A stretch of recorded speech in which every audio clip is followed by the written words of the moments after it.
درود پاک و رضائے رسالت معاذ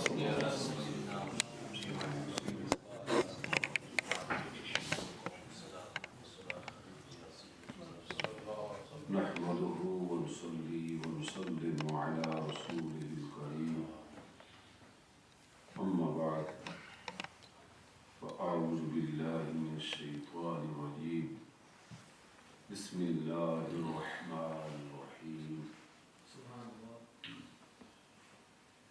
يقولون ربنا اغفر لنا ولإخواننا الذين سبقونا بالإيمان صدق الله العظيم إن الله وملائكته يصلون على النبي يا أيها الذين آمنوا صلوا عليه وسلموا تسليما اللهم صل على سيدنا محمد وعلى آل سيدنا محمد.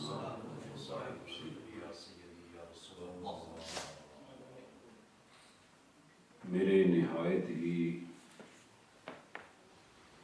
معزز محترم سامعین کرام،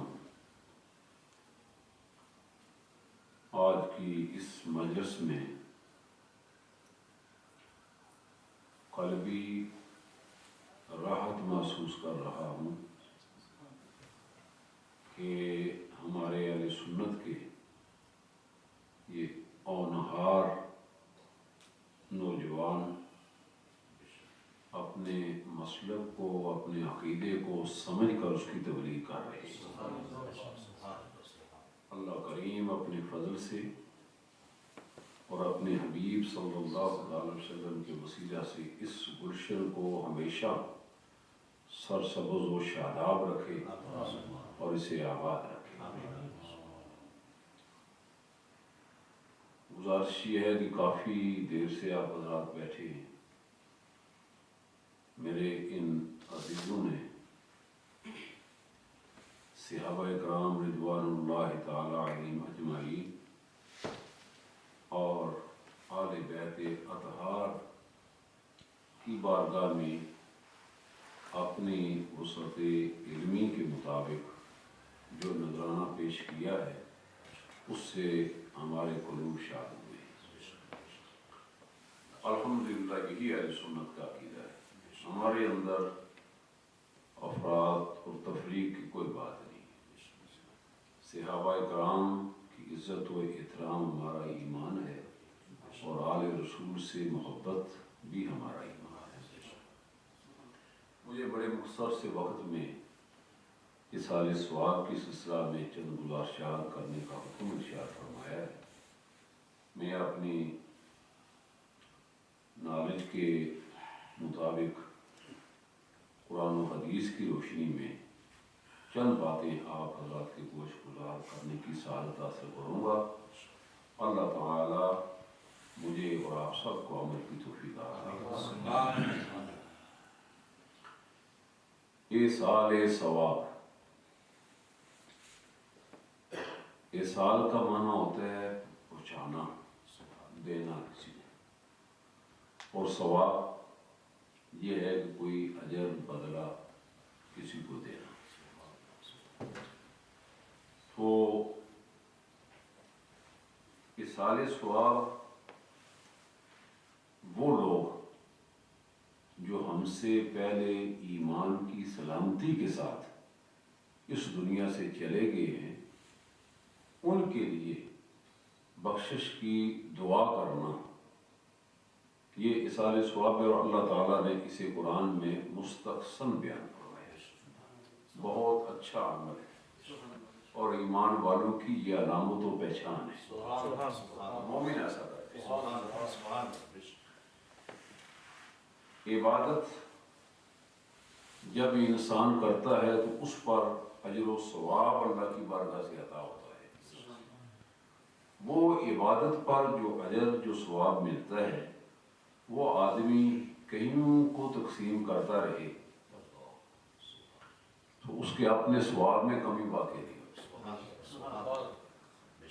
اچھا، پھر یہ اتنی بڑی سخاوت ہے آپ دنیا میں اگر کسی کو کچھ دیں نا، کوئی سائل آپ کے دروازے پر آئے، آپ اسے کچھ دے رہے ہیں، اس کی حاجت پوری کر رہے ہیں، تو اس سے آدمی کو ضرور یہ ہوتا ہے کہ یہ میرے متعلق دعا کرے گا یا میں اس سے کوئی فائدہ دنیاوی اٹھا لوں گا۔ جو آدمی چلا گیا اس جہان کو چھوڑ کر کے، تو اس کے لیے جو آپ اجر و ثواب دینے لگے ہیں صرف اللہ کی رضا کی خاطر کہ ہمارا رب ہم پہ راضی ہو۔ عبادت کی 3 قسمیں ہیں۔ ایک ہے عبادت بدنی، بدن جسم کی عبادت، ایک ہے عبادت مالی، مال متاع اسباب جو اللہ نے عطا فرمایا وہ اللہ کے راستے میں دینا، یہ عبادت ہے۔ اور ایک عبادت مرکب ہے جس میں جسم اور مال دونوں کو استعمال کیا جائے۔ یہ 3 قسم کی عبادات ہیں۔ عبادات بدنی جو جسم کی عبادت ہے، وہ آدمی روزہ رکھتا ہے، نماز ادا کرتا ہے، 5 ٹائم اللہ تعالیٰ کے حکم کے مطابق، یہ عبادت ہے بدنی۔ مالی عبادت یہ ہے اللہ صاحب نصاب کرتا ہے، زکوٰۃ اس سے دے رہا ہے، صدقات دے رہا ہے، اللہ کے راستے میں مال اپنا لٹا رہا ہے، یہ مالی عبادت ہے۔ اور جو عبادت مرکب ہے وہ حج کی عبادت ہے، جہاں پہ مال بھی خرچ ہوتا ہے اور جسم بھی جا کے آتا ہے۔ اب یہ تینوں عبادات جو ہیں جب انسان انہیں ادا کرتا ہے تو پھر اللہ اپنے فضل و کرم سے اس انسان کو اجر عطا فرماتا ہے، اور اس اجر میں سے جو ہم سے گزر گئے لوگ، ان کے روح کو ارواح کو اصال ثواب کرنا یہ بالکل جائز ہے، قرآن و حدیث کے مطابق، رسول اکرم صلی اللہ علیہ وسلم کے عمل پاک کے مطابق۔ ایک بات یہ ذہن میں رہے کہ ثواب بنتا ہی اس وقت ہے کہ جس عبادت کا تعلق اللہ سے ہو جائے، پھر اس کا ثواب بنتا ہے۔ تو حضور سرور دو عالم صلی اللہ تعالی علیہ وسلم نے آپ کے عمل مبارک سے بھی یہ بات ثابت ہے، اور جو آیت مبارکہ میں نے تلاوت کی ہے اس میں اللہ کریم نے ایمان والوں کی پہچان بتائی ہے، اور ان کا عمل کیا ہے؟ رب کہتا ہے یقولون ربنا اغفر لنا، وہ یہ کہتے رہتے ہیں کہ اے اللہ ہماری بخشش فرما، اور یہ کہنے کے بعد ربنا اغفر لنا ولاخواننا الذین سبقونا بالایمان، جو ہم سے پہلے ہمارے بھائی چلے گئے اللہ کریم ان کی بھی بخشش فرمائے۔ یہ ان کا عمل رہتا ہے، تو اللہ نے اسے مستقسم بیان فرمایا۔ اب آپ قرآن کریم پڑھ کے یا آپ نوافل ادا کر کے، یا آپ دیکھیں کہ کتنے ایک ایسے لوگ ہیں کہ جو کسی نہ کسی کو حج کے لیے، حج بدل کے لیے بھیج دیتے ہیں کہ یہ جو جا کے تم نے حج کرنا ہے، اس حج کا جو ثواب ہے وہ میرے والد صاحب کے لیے، والدہ کے لیے، میرے فلاں بھائی کے لیے یہ وہ بھیجتے ہیں۔ اچھا، اگر شریعت میں اس کی گنجائش نہ ہو تو پھر یہ حج بدل کی جو طریقہ ہے یہ تو بالکل غلط ہوا، حالانکہ ہماری حدیث کی کتابوں میں، فقہ کی کتابوں میں موجود ہے یہ سارے کے سارے مسائل۔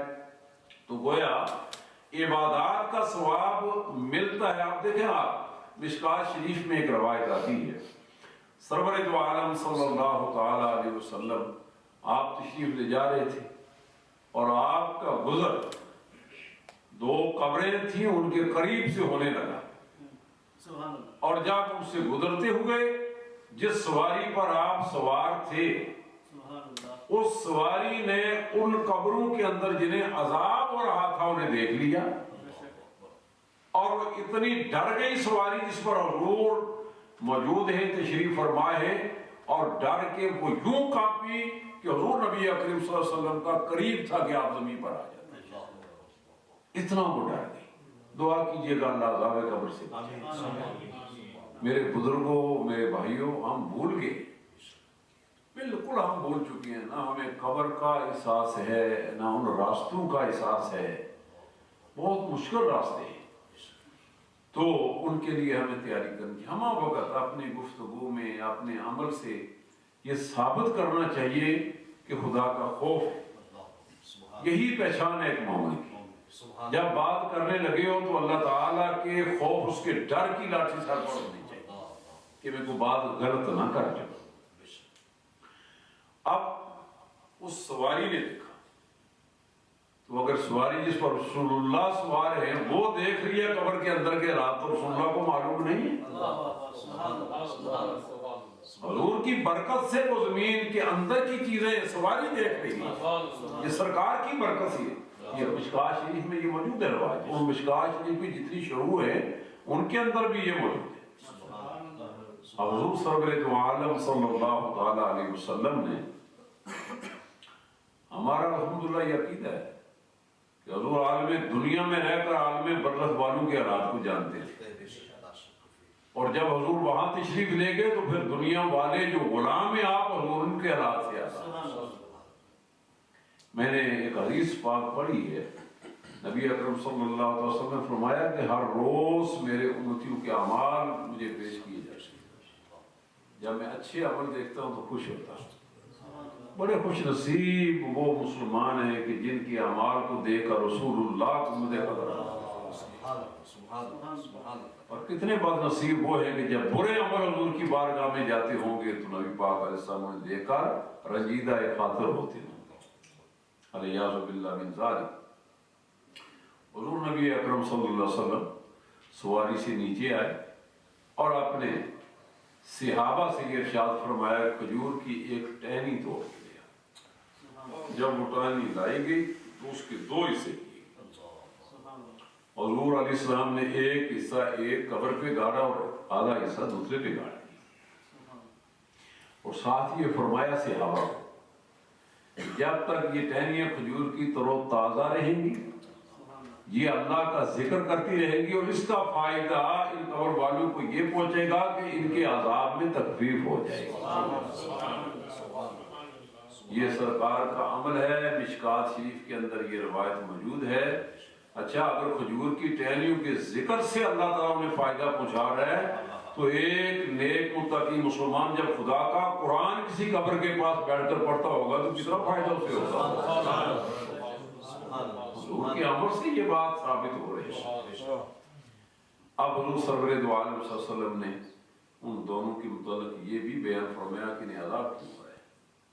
توجہ فرمائیے میرے مسلمان بھائیوں، ہمیں احساس نہیں ہے نا، ڈر نہیں، خوف نہیں ہے، ہم اس قدر، حضور نبی اکرم صلی اللہ علیہ وسلم نے ارشاد فرمایا کہ مجھے اس بات کا کوئی خوف نہیں کہ میری امت شرک کرے گی، مجھے اس کا خوف نہیں، لیکن میں اس بات سے ڈر رہا ہوں کہ یہ دنیا میں مستغرق ہو جائے گی، ڈوب جائے گی دنیا کے معاملات میں، یہ بھول جائے گی آخرت، اس چیز کا مجھے ڈر ہے۔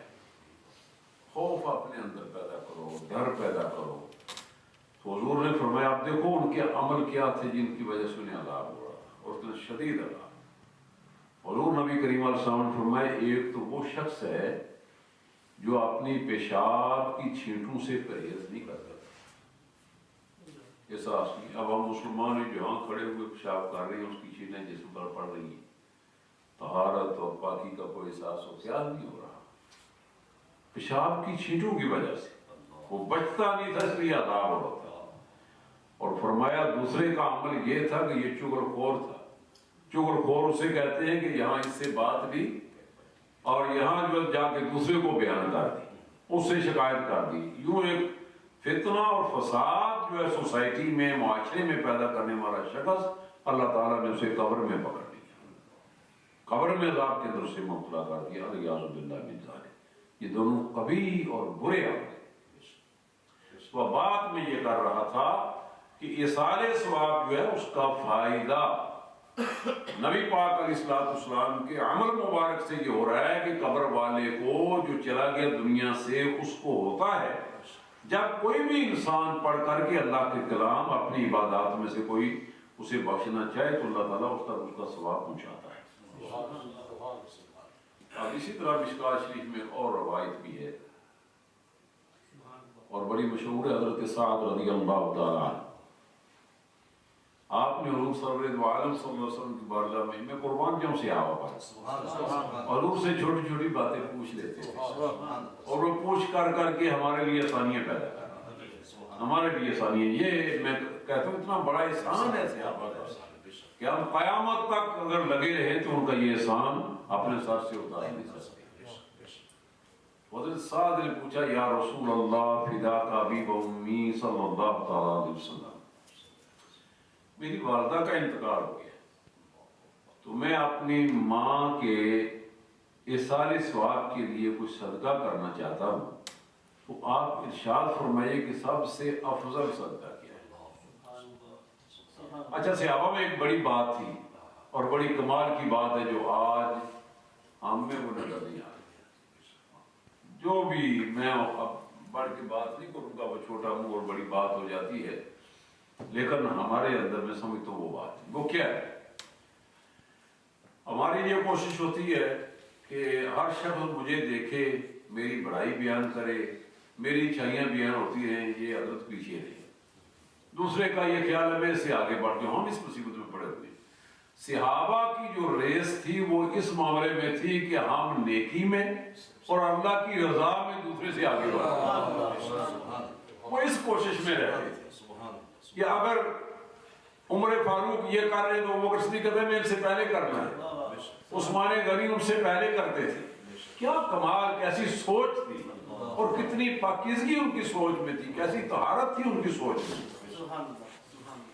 حضرت سعد رضی اللہ تعالیٰ عنہ نے یہ فرمایا کہ افضل جو صدقہ حضور وہ ارشاد فرمائے، افضل صدقہ جو سب سے بہتر ہے وہ ارشاد فرمائے تاکہ میں اپنی ماں کی روح کو اصال ثواب. دیکھیں نا کیسی سوچ ہے. جب یہ عرض کی حضور کی بارگاہ میں تو نبی پاک صلی اللہ علیہ وسلم نے فرمایا کہ سب سے افضل صدقہ پانی ہے. سب سے افضل صدقہ حضور نے فرمایا پانی ہے. یہاں شارحین نے جو اس کی شرح بیان کی ہے وہ کہتے ہیں دراصل مسئلہ یہ تھا کہ مدینہ طیبہ میں پانی کی بڑی قلت تھی اور پانی کم تھا، مسلمانوں کے لیے تنگی تھی، تو حضور نے اس لیے فرمایا کہ افضل جو بات ہے نا وہ سب سے افضل صدقہ وہ. اچھا یہ آپ دیکھیں دسترخوان پہ جب وہ رنگا رنگ کھانے لگاتے ہیں، فروٹ رکھتے ہیں، سب کچھ ہوتا ہے، لیکن اگر پانی نہ رکھا ہوا ہو تو ہر آدمی کہتا ہے یار گلاس پانی کا رکھ دو تاکہ ختم پڑا جائے. اس کی اصل یہ حدیث مبارک ہے، حضور کا یہ فرمان ہے، اس کا حضور نے فرمایا سب سے افضل. تم کتنے اچھے سے اچھے کھانے بنا کے دسترخوان کو سجاؤ نا، لیکن افضل بات جو ہے وہ سرکار کے ارشاد کے مطابق پانی ہے. وہ رکھ کر کے بھائی تو حضور سرور دو عالم صلی اللہ تعالی وسلم نے کہا پانی ہے. اس سے جو بات ہمیں حاصل ہوتی ہے میرے مسلمان بزرگوں اور بھائیوں، مسلمانوں کے لیے جس چیز کی ضرورت ہو وہ فراہم کرنا مسلمانوں کو یہ افسر ہے. چونکہ جس کی اب جہاں پہ مسجد نہیں مسجد بنواؤ، جہاں پہ مدرسہ نہیں مدرسہ بناؤ، جہاں پہ راستے کی ضرورت ہے راستہ بنا کر دو. تو جس جگہ جس چیز کی ضرورت ہے وہ فراہم کرنا یہ سب سے افضل صدقہ ہے. اور میرا اپنا وجدان جو ہے میں کبھی کبھی سوچتا ہوں کہ سرکار نے کیسا کرم فرمایا ہے کہ حضور نے اپنی امت میں جو غریب لوگ تھے نا ان کا بھی خیال فرمایا. بھائی جو امیر ہے وہ تو سبحان اللہ بڑے کھانے بنائے گا اور دسترخوان سجائے گا، لیکن افضل تو وہی بات ہوگی نا جو رسول اللہ نے فرمائی ہے. تو کہا کہ اگر میرا غریب امتی اتنے کھانے نہیں دے سکتا بھائی پانی ہی پیاسے کو پڑا دے تو یہ افضل ہے.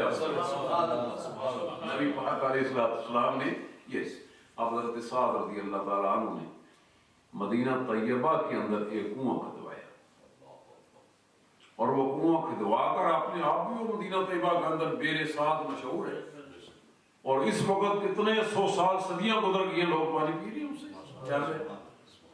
جب وہ کنواں اس میں پانی نکلا نا تو پھر نبی اکرم صلی اللہ علیہ وسلم کی بارگاہ میں عرض کی یا رسول اللہ صلی اللہ علیہ وسلم آپ تشریف لائیے، کنویں میں پانی آ گیا ہے.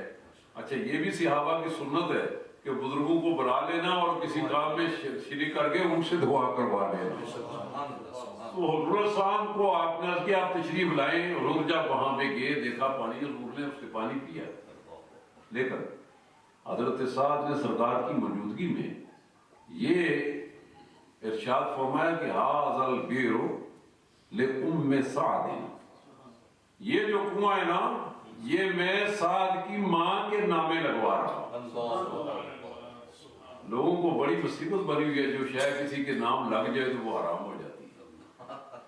کتنی برابر ہے، آج 1400 سال ہو گئے ہیں وہاں سے۔ اچھا، رسول اکرم صلی اللہ علیہ وسلم نے اس کنویں سے پانی نوش فرمایا، حضرت ابوبکر صدیق وہاں تھے، حضرت عمر فاروق وہاں تھے، حضرت عثمان غنی تھے، حضرت مولا کائنات تھے، دیگر صحابہ وہاں موجود ہیں، اور سب نے وہ پانی وہاں سے نوش فرمایا۔ کسی نے یہ اعتراض نہیں کیا سعد یہ کیا کر دیا تو نے، کنواں کھدوا کر اپنی ماں کے نامے لگوا دیا، اور یہ کتنی غلط بات تو نے کی ہے، وہ تو سارا حرام ہو گیا معاذ اللہ۔ نہیں، ایسی بات نہیں ہے، اتنی تنگ دلی کا مظاہرہ نہ کرو، اتنے تنگ دل نہ ہو جاؤ۔ اسلام تنگی کا نام نہیں ہے، اسلام میں عسر نہیں یسر ہے، اسلام میں تنگی نہیں آسانی ہے۔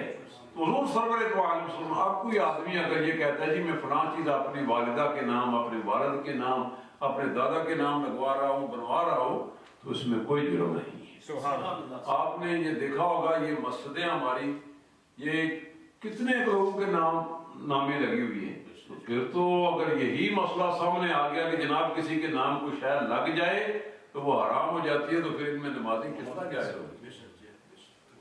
یہاں تو چلو کوئی صحابہ کرام کے نام پر مسجدیں میں نے دیکھی ہیں، ان کے نام پر ہیں، لیکن ہمارے پاکستان میں تو مسجدیں، جامعہ مسجد چودھریاں، جامعہ مسجد راج گان، تو اس طرح جو ہے مختلف جامع مسجد مغل، تو یہ برادریوں کے نام پر مسجدوں کے نام رکھے ہوئے ہیں، تو وہاں جا کے نمازیں بھی ادا ہو رہی ہیں، خطبے ہو رہے ہیں، سب کچھ ہوتا ہے۔ تو گویا کسی کے نام کوئی چیز دینا، اصحال ثواب کرنا، اس میں کوئی جرم نہیں ہے۔ حضور سرور دو عالم صلی اللہ علیہ وسلم کی روایت میں آتا ہے کہ ہر سال کے آخر پہ بدر کے شہداء کے لیے حضور کھانے کا بھی اہتمام فرماتے اور دعا بھی فرماتے۔ تو پروردگار عالم جل مجدہ کے فضل سے جو ہم یہ اصحال ثواب کا اہتمام کرتے ہیں، اس پر قرآن بھی گواہ ہے اور حدیث رسول سرکار کی عمل سے یہ بات ثابت ہے۔ اللہ کریم ہمیں عمل کی توفیق عطا فرمائے، آمین۔ وما علینا الا